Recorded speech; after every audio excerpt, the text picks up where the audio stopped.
007 First Light is the newest game from IO Interactive, who are best known for their Hitman games, and question on my mind was, is this just going to be a Hitman game with a Bond skin, or a Bond game that incorporates Hitman elements? I'm pretty happy to say that it is the latter. It's also quite exciting, as this is their first new IP that IO have tackled since Kane and Lynch. Yeah, you remember them? This is the kind of James Bond game that I've been waiting for. I grew up with the Bond franchise, I watched all the films, I read the original books and the Young Bond books, as well as playing some of the games like From Russia with Love on the PS2, and what I personally consider to be highly underrated, Quantum of Solace on the Xbox 360, because man, I love that multiplayer. Before we look at the game itself, I'd like to discuss the options menu. Overall, it's a fantastic options menu, which is not that surprising considering how long IO have been doing this for. You pretty much have all the options available for video settings as well as full audio sliders, which is great to see. I do have some issues with it though, like how there is no borderless option, only full screen and windowed, which is a bit of a pain needed to alt tab out constantly, especially because like I'm recording footage. It just became a little bit tedious and it would just be nice to have a borderless option.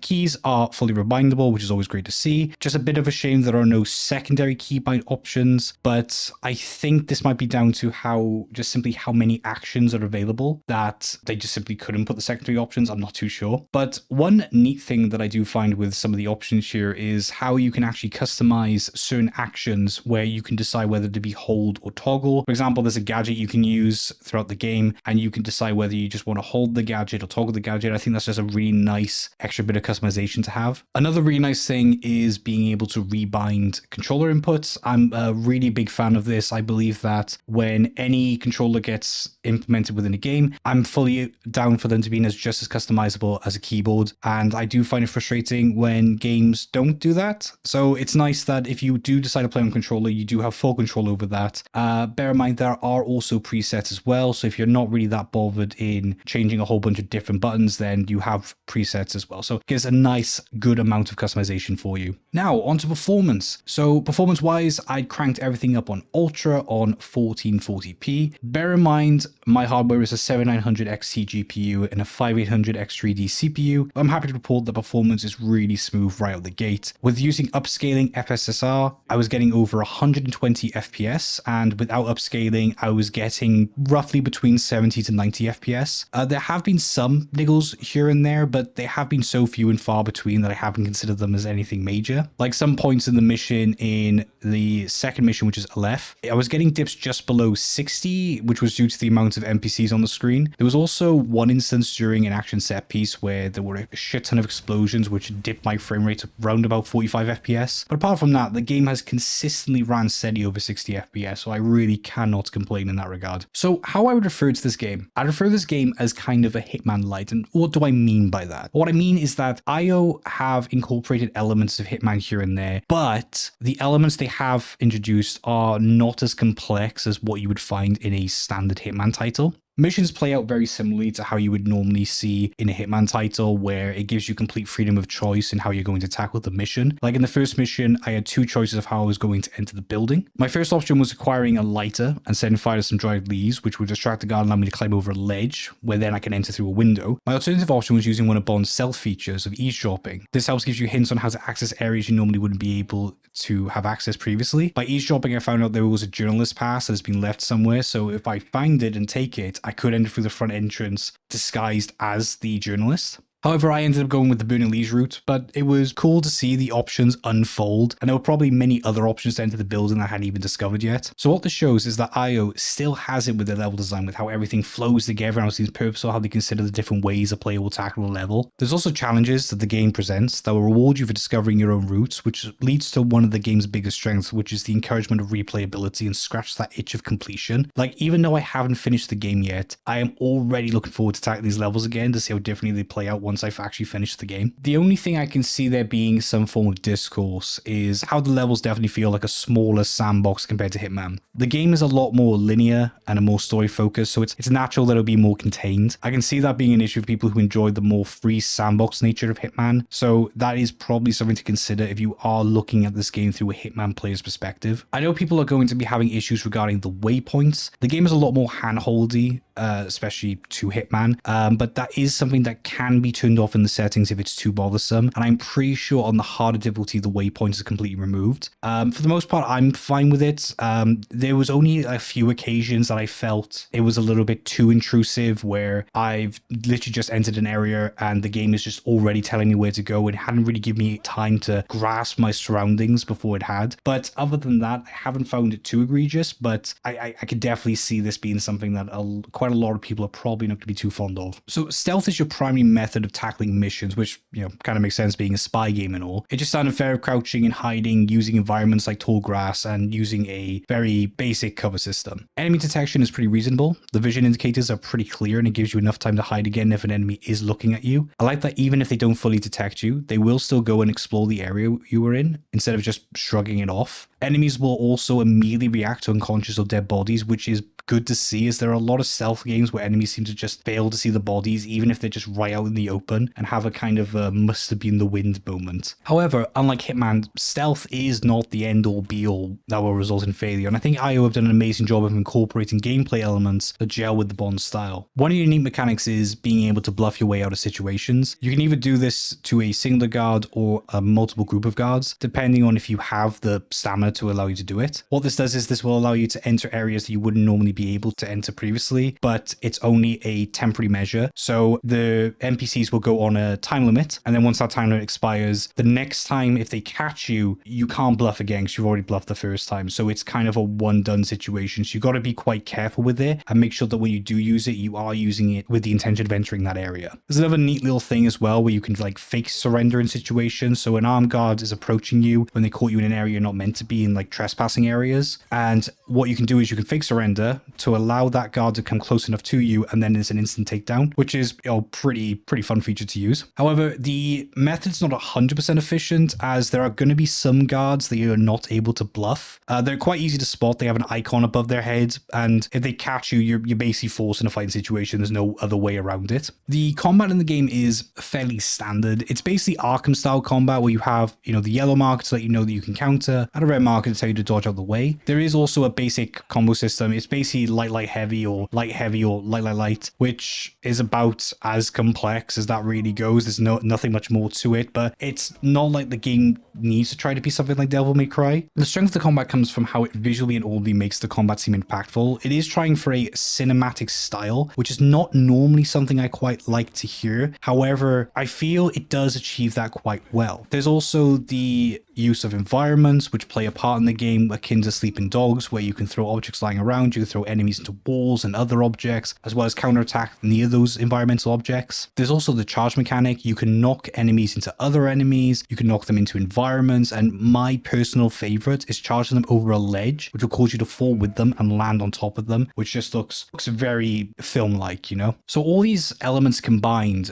really gives a sense of as if you're watching a Bond fight sequence of what you would normally see in the films, except I'm playing it, which to me, that kind of adds the experience of the combat. Like, sure, you can argue the combat could be more complex, but I feel it is as good as it needs to be to achieve what IO is going for, and I would say IO have achieved this pretty well. There's also the ability to shoot in this game, so you can actually, as well as fight enemies hand to hand, you can also shoot them, but there is a caveat to it. You need the license to kill proc in order to do this. Now, the game essentially prevents you from becoming a gun-toting maniac where you're just gunning down everyone in every mission, because that wouldn't be very James Bond of you, very spy-like of you. So instead, the only way that you can bring out your gun is when the license to kill proc activates, and it only activates if an enemy has an intent to kill you. Now, naturally, that means that when an enemy has intent to kill you, it means that you have failed the stealth mission. So it does kind of come across more like a punishment in a sense. Like it's letting you know you have failed the stealth. Now you have to properly fight. At least that's how I feel. I feel it's a bit of a punishment. Maybe if people are not as into the stealth aspect, might not think that. But as someone who enjoys stealth in games, I feel personally it's a punishment. But there's things like the autosave mechanic that's pretty punishing to go back on. It makes it so that you can't really save scum in this game, which is good because that is definitely something I would normally do. So it kind of makes you go across as like James Bond, where you got to think on your feet in these situations, you know.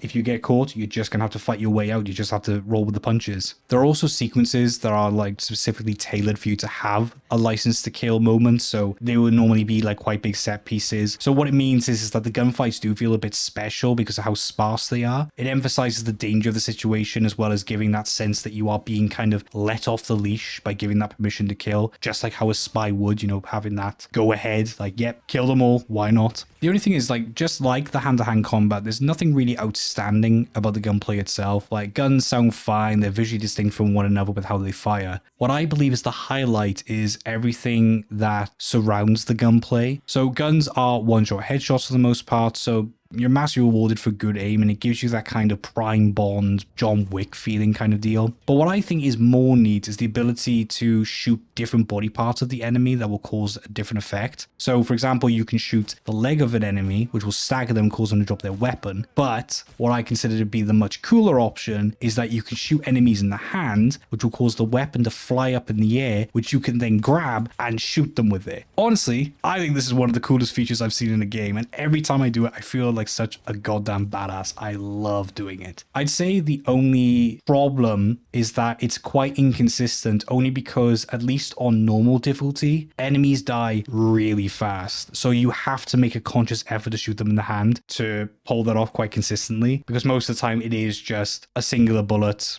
and the enemy is just dead, which, you know, kind of does suck a bit, but it is what it is. So there is a stamina bar in this game, but the stamina bar is not regarding hand-to-hand combat or anything like that, so you don't need to worry about that. It's not trying to go for a Souls-like experience, except this time the stamina is a bit more intuitive, I'd find. So like blagging your way out of situations or luring guards over when you're sneaking around, and there's even bullet time. These all use up stamina. So, and the only way that you can regain that stamina is by performing a takedown on the guard, and the amount you get back is determined by how you take them down, which I believe stealth takedowns reward you the most stamina back. This kind of led to me being conscious of what actions I take. Like, sure, I could use 3 points of stamina to blag my way through 3 guards in order to enter this particular area, but oh no, now I don't have enough stamina for bullet time if I get surrounded, or oh, there's another area I want to enter and that has a lot of guards, but I don't have the stamina to now talk to them, but there's no other way to get in. And you know, it's kind of all these factors that come together that make it so that you are more conscious of how you use the stamina and trying your best not to waste it in a sense. But personally, I like this limitation. It makes me constantly aware of the mechanics involved, and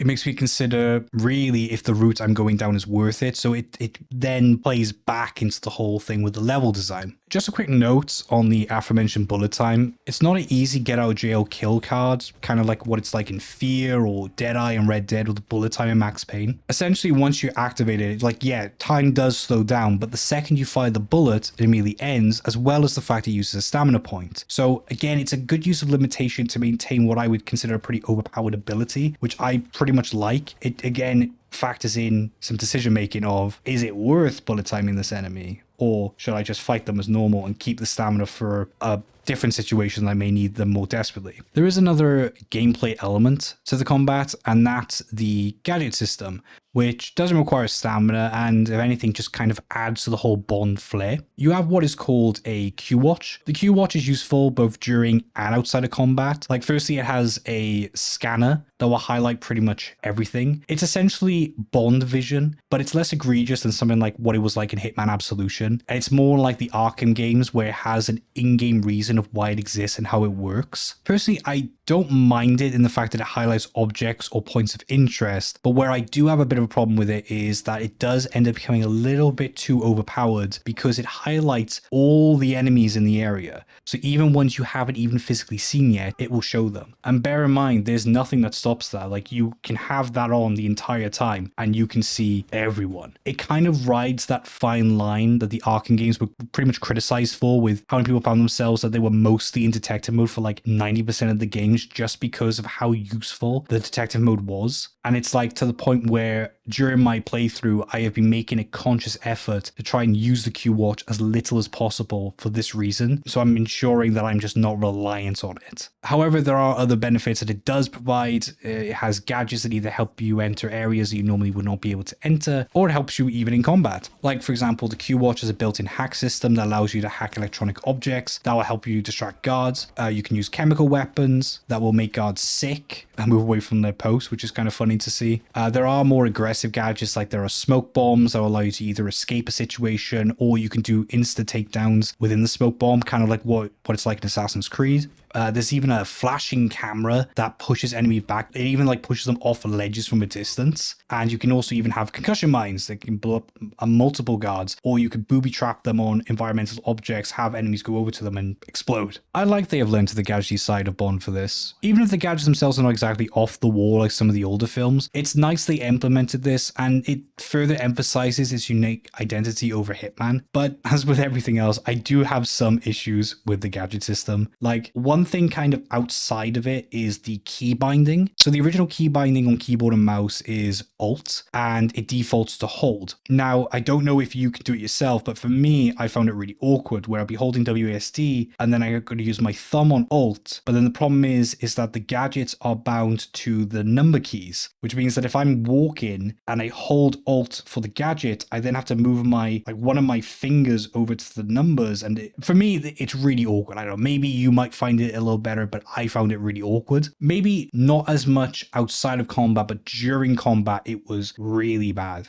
So just change the keybind, you may say, and you know what, that's what I did. I rebound it, and I came across an issue. Basically, I rebound it to my side mouse button because I thought that made the most sense, right? Like, you know, I don't have to take my fingers off or mess around with the keyboard too much. I can have it on the mouse. Except I seem to have come across a bug where for some unknown reason, it just did not like the binding. Whenever I tried to activate it, it would simply flicker and go away. And even when I changed it to toggle, it did the exact same thing. I could not get it to work. So in the end, I changed it to caps lock, which was much more responsive, and thankfully found it to be a little bit more comfortable to use because I can use my pinky for it. So it made it a little bit easier to stretch out to the numbers. And just be sure, I tested the side mouse button on my mouse. I just wanted to be sure it wasn't that was faulty. I bound it to the takedown action and it works perfectly fine. So there seems to be some form of conflict between that particular action and that binding. I would be kind of curious to know if anyone else has encountered this issue or if it was exclusively me and maybe potentially a fluke.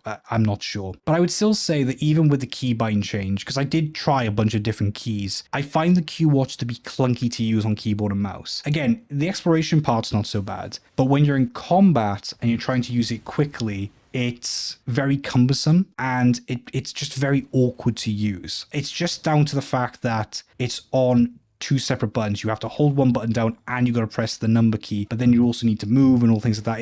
It just causes issues. And it's a shame because it very clearly is intended to work with combat, but I feel it's just the way that it's designed. It just holds it back. I can't really comment on controller. I don't know what it's like on controller because I haven't really touched controller, but hopefully controller, it's a little bit easier to manage. I'd say I'm also a bit disappointed with how limited the gadgets are when you bring to missions. You're only allowed to bring 3 gadgets at a time, and being 5 hours in, I already have 6 gadgets unlocked. Unsure if I'll probably end up with more gadgets. I am aware that there is a potential of unlocking an additional slot. It does pop up on the top right, but for now, I still only have access to 3 additional gadgets. There's also the case as well, you cannot change your loadout once you've started a mission. There is no way of swapping out a gadget at any time. So once you start a mission, you're stuck with that until the mission is completed. So brought a gadget in, you're not happy with it, it's kind of tough shit, you got to deal with it. I can only really see this as being one of 2 reasons. Either one, this was a console in mind decision where there were only so many buttons, so they limited the gadget slots. But surely there would be some kind of wheel implemented instead, right? You know, like how they do it with FPS games that have a multitude of guns, they normally implement a weapon wheel. The other reason I can think of is that it was simply not balanced, and devs did not want you to be rocking around with all gadgets in a mission that would cause the missions themselves to be trivialized. I'm not sure of the true reason, but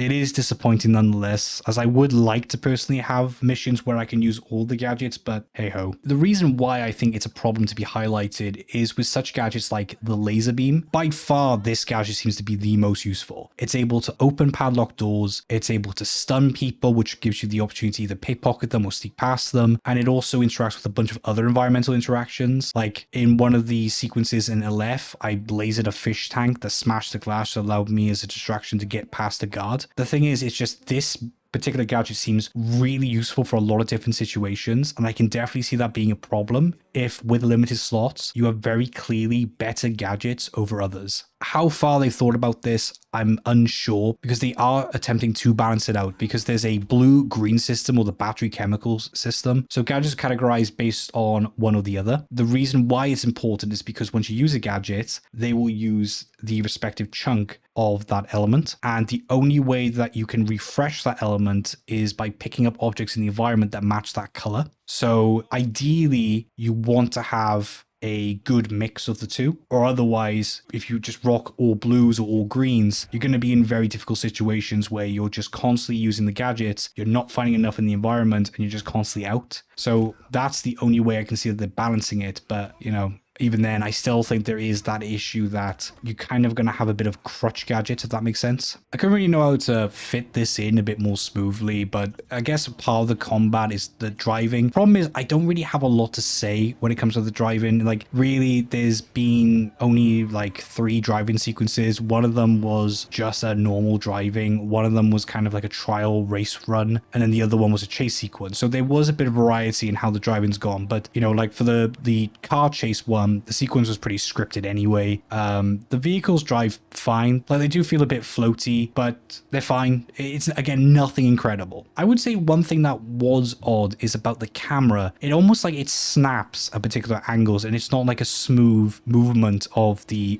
camera. And I don't know what that's about. It's constantly jarring, and there's many times where I'm trying to look with the camera, but because it's snapping, it's putting me off, and I'm struggling to drive the car and all things like that. I don't know. It's just something that's really weird. But part of the game I really want to gush about here is, as you've probably noticed in the background footage, so long as YouTube hasn't compressed it to high hell, it's just how gorgeous the game is. The Glacier engine is the best it's ever been. The game looks as gorgeous as it runs. The graphical fidelity is a great feat, especially with the high texture qualities and even the weather effects. Like in the beginning mission, the rain just looks incredible. The animation of the characters are also pretty smooth for the most part. There is some jankiness, like I noticed with how Bond jumps onto a ledge, just seems a bit stiff. There's also the facial models, which, don't get me wrong, they do look fantastic, really high quality, and they have a great use of expressions. I just found there are some scenes where the eyes seem like they are bulging out of their heads. It happens a bit with James, but I've noticed some of the other side characters seem to also have this issue, but it seems inconsistent when this occurs. I'd say one thing that has got me really excited with the engine. I know this is extremely nerdy, but they have full working mirrors. Reflections work in real time. There's no BS, doesn't hide in like a blurring effect or fake reflections. You can fully see yourself reflected and move and everything. I think that's really cool, and I think that's a real positive for the engine. I know that's really nerdy, but I don't care. But overall, I just feel IO should be proud of their engine. This is definitely one of the best looking games on the market right now, and it's got just incredibly smooth performance. It just makes the whole experience great right off the bat, and especially compared to games running on Unreal Engine 5, it's just nice to have a smooth running game. That's not the only strength really I think IO have, and I think it's regarding their story and how they're executing it. Like, it's at the moment, obviously it's unraveling, and I don't want to go into it because I don't want to give any spoilers, but there's this old agent that's come back in. You're trying to find out why, and you're trying to figure out why they're trying to destroy MI6, basically. It's like as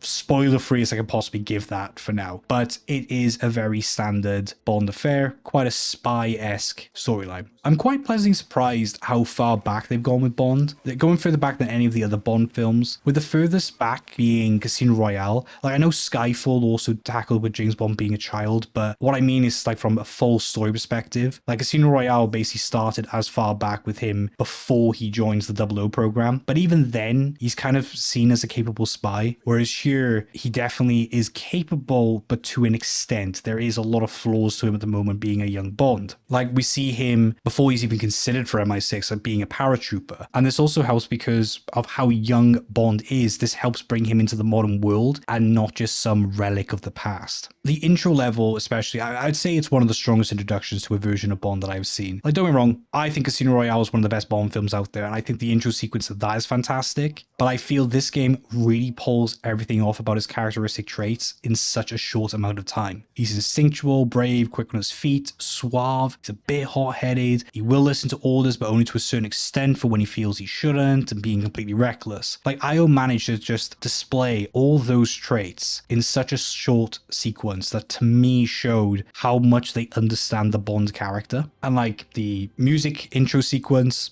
also great. I think Lana Del Rey did a great performance on it. It's in a very Bond style, which I really like. I think out of all the recent ones, I think the only one I've not liked is Spectre. I think Spectre is probably one of the worst ones, but First Light, great Bond sequence. I think that's definitely a highlight for any Bond title is how good your sequences are. But Live and Let Die is still the best Bond sequence, full stop. But there's a part of this that I absolutely need to gush about, and that's the training montage. I believe if there is any demonstration of a masterclass of blending story and gameplay, it is this moment. I will admit, the beginning sequence, I was a bit cautious during it, as I thought that the game was going to be a bit too cutscene heavy, but this section really eased my mind of it. Basically, it goes through Bond's training sequence over the course of a few months of him trying to get into the 00 program, because the idea is that the 00 program is being rebooted, which is pretty meta. Throughout it, it splices cutscenes and it throws you into short gameplay sequences after the cutscenes, and it goes back and forth like that. So you're constantly on your feet, you're constantly paying attention, and it is just multitude of snippets of his training and repeat of training as well. So obviously he starts off, he's not very great, and then he progresses as it goes on, which I think is just so well done for a game. It really feels like IO understands that, yes, we want to make it kind of cinematic, but we do understand that this is a game as well. Especially because I feel like any other game, they would have either had, you watched a cutscene of the montage,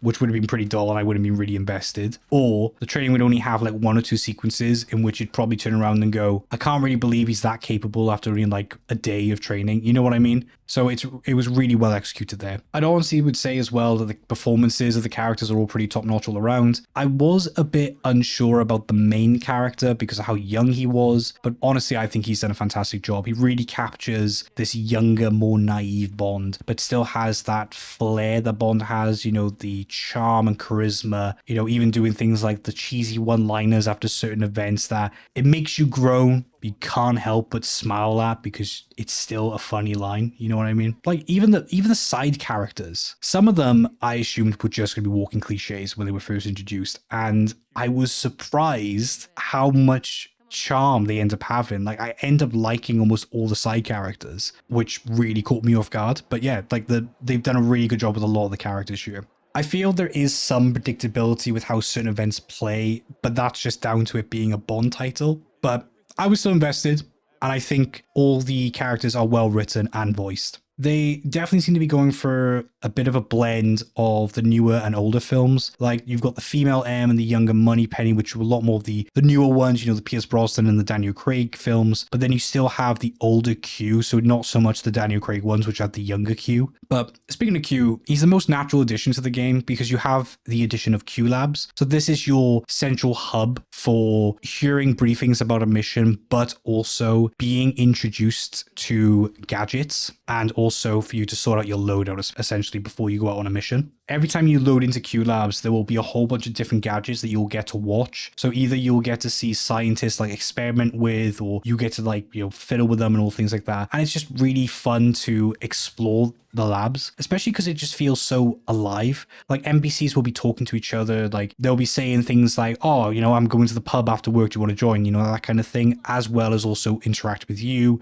talking to you about experiments and all things like that. Or like even a situation where one group of scientists were talking about an experiment that was happening over the other side of the lab, which I got to see. Like, it's obviously not unscripted. Like, it's very clear that the NPCs will start just moving around randomly, and then as soon as you enter the area, they'll kind of lock in and go into their respective positions. But I think it flows really well, and it just makes it adds to it, adds and makes it feel really alive. There's even with all the gadgets you get to see as well, there's some callbacks to other Bond films. Like, for example, there's the shoe with the poison blades, which are from Russia with Love, which was really cool to see. There's also another part of Q Labs that you can access. This is with a new character called Dr. Tan. She introduces something called Taxim game mode. What this is a VR simulation game which has condensed levels of previous missions you've played, and the idea is that it will provide you with challenges that you need to achieve throughout the mission to succeed. If you don't do the challenges, you fail, basically. They can be very, they focus, one will focus on hand-to-hand, one will focus on gunplay, and they will have challenges that are related to those particular scenarios. I can see this as a way of kind of refining your skills, so to speak. So there's plenty of ways to train with the mechanics that you have in play, and also with the challenges. They may even, suggest you do things that you may not be aware of, or you might forgotten initially. Like, there was one about vaulting over to attack an enemy. I completely forgot about the vault over mechanic, and after I did the VR mission, I remembered it again, and I actually implemented that in a future mission, which was really cool to do. It also encourages you to play it in the sense that you can get these currencies, and the currencies will allow you to unlock weapons, unlock gadgets that will make those VR challenges easier, as well as also unlocking cosmetics for Bond. On top of that, there's also a leaderboard system to display to, kind of challenge you to see how you are compared to other people, which is kind of something similar that was happening in Hitman Absolution, which is cool to see. There is a lot of incentive for replayability here. It's a pretty harmless mode. It's fun to play for like a couple of hours or so. I can see that most people will probably play it to get the cosmetics and all the weapons and gadgets for like completion's sake and then kind of be done with it. However, I can see there being a small minority who will probably bash this out in order to get the top spots on the leaderboard. Either way, I'm fully expecting to see plenty of YouTube videos and montages on this mode in the coming weeks. One thing I want to say about this mode though, which I found really odd, was you talk to Dr. Tan in the campaign and you go to the tax sim mode. Now, there is no indication that it takes you out of the campaign, because that's essentially what it does. It takes you out of the campaign, and the tax sim is its own mode entirely that you can then access. But again, because the transition's so smooth, I didn't really catch it. For a good 5 minutes or so, I was stuck and I was really trying to figure my way out, and I couldn't figure it out, to the point where I generally thought I was bugged out. And embarrassing to admit, I had to look up how to leave because I really thought it was bugged. Only to find out, first of all, I wasn't the only person that got stuck here and was confused, thankfully. But secondly, it was that I had to exit to the main menu because it was a whole new mode, which again, it just wasn't something that was made clear, and it did fry me for a bit, I won't lie. It was also slightly annoying because at that point I talked to every scientist and everything before I went to Dr. Tan. But when I came back, because of the checkpoint system, it saw me back at Q Labs, which meant I had to talk to all the scientists again before I could carry on, because my OCD brain refused to not speak to them. So yeah, a little bit annoying on that. But yeah, taxi mode, it's fun little additional mode. It's harmless. It's fine. So to wrap this up, firstly, would I recommend 007 First Light? Absolutely. IO have put a lot of love and care into this game and has shown it with as much respect as you can ask for. But this is as close to a perfect Bond game I feel we're going to get for a while. This is kind of how I would consider something like Spider-Man on the PS4, how that was a pretty perfect rendition of Spider-Man game. I think First Light is coming into that regard. Obviously, I am playing with the first 5 hours. It could go to complete shit towards the end, but for the first 5 hours of the game, I think it's absolutely stellar. I believe it's carried over all the strengths of Hitman games without having it overshadowing the fact that it is still a Bond title first and foremost. Still keeps its identity while also building upon the things that IO have crafted over the years. If you're a Bond fan, I really think you'll be crazy not to pick up this title. Not too sure about Hitman fans themselves. If you are expecting more of a Hitman game, I think you are going to be a bit disappointed on this, but I would still say to give it a try. With all that being said, 007 First Light, you can pick it up on Steam for £60 or your regional equivalent. Thank you very much for watching, and I'll see you next time.